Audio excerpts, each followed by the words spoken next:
গোড়া আলগা হয়, গাছ উপড়ে পড়ল হাসপাতালের মধ্যে। ক্ষতিগ্রস্ত দুটি মাতৃযান অ্যাম্বুলেন্স। গাড়িতে কেউ না থাকায় কোনো হতাহত হয়নি, তবে অল্পের জন্য প্রাণ রক্ষা পেল চালকরা। জলপাইগুড়ি মেডিকেল কলেজ ও হাসপাতালের অধীন সদর হাসপাতালে এই ঘটনাটি ঘটে।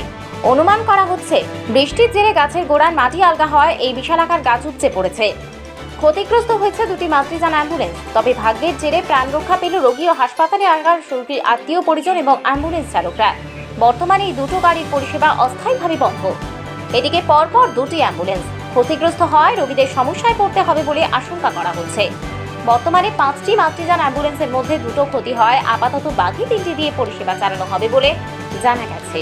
এবং কি আপাতত পরিষেবা তো দুটো গাড়ি বন্ধ থাকবে? আপাতত দুটো পরিষেবা বন্ধ থাকবে। কেন? প্রথমত এখানে যে গাছটা পড়ে গেছে, আমরা সবাই স্টাফ করেছিলাম বসে, হুট করে ধুম করে একটা আওয়াজ হলো। সবাই এসে দেখি যে দুটো গাছের মধ্যে, দুটো গাড়ির মধ্যে গাছ পড়ে গেছে। তারপর তো গাছের গোড়া একদম দেখতে নেই এখানে কন্ডিশনে আছে। পেশেন্ট ছিল না, ওই মধ্যে ছিল। হ্যাঁ, পেশেন্ট ছিল না। এটা কি রানিং গাড়ি? রানিং গাড়ি, দুটো রানিং গাড়ি। এখান থেকে কি গাড়ি 100 দিয়ে মাতৃ যাচ্ছে। হ্যাঁ, সে তো অসুবিধা হবে। যেখানে 5টা গাড়ি, সে জায়গায় দুটো গাড়ি কমে গেল। মানে একটা বড় সড়ো দুর্ঘটনা হতে পারতো যদি ভিতরে পেশেন্ট মানুষ থাকতো, এখানে অনেক বড় থাকতো। অলরেডি এটা বড়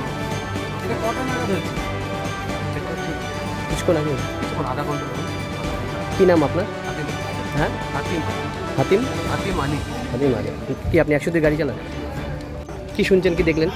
আমরা এসে দেখলাম এখানে গাড়ি গাছ পড়ে আছে। কয়টা অ্যাম্বুলেন্স আসলো? দুটো একটা ময়নাপুর থেকে আসলো, পেশেন্ট নামা ছিল, নামাইকে রাখছিল। কিছুক্ষণ পরে গাছটা পড়ে গেছে। এখন 5টা গাড়ির মধ্যে দুটো গাড়ি। আর দুটো গাড়ি এখন 3টা গাড়ি এখন পরিষেবা একটু অসুবিধা হবে। একটু অসুবিধা হ্যাঁ, একটু অসুবিধা হবে। পরিষেবা এখন বড় সড়ো দুর্ঘটনা হতে পারতো। অবশ্যই হতে পারে। কি আমার হাত থেকে পড়ে গেল গাড়ি।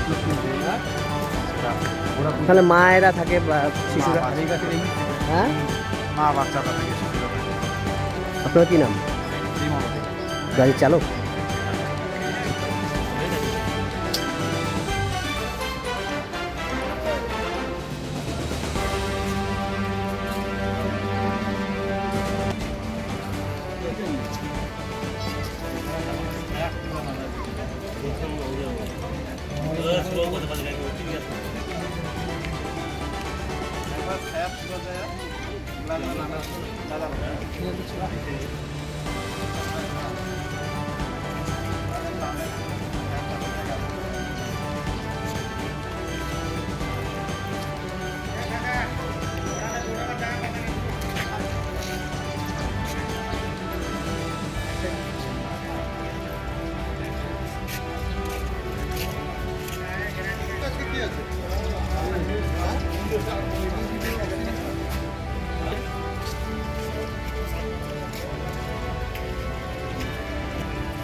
একদম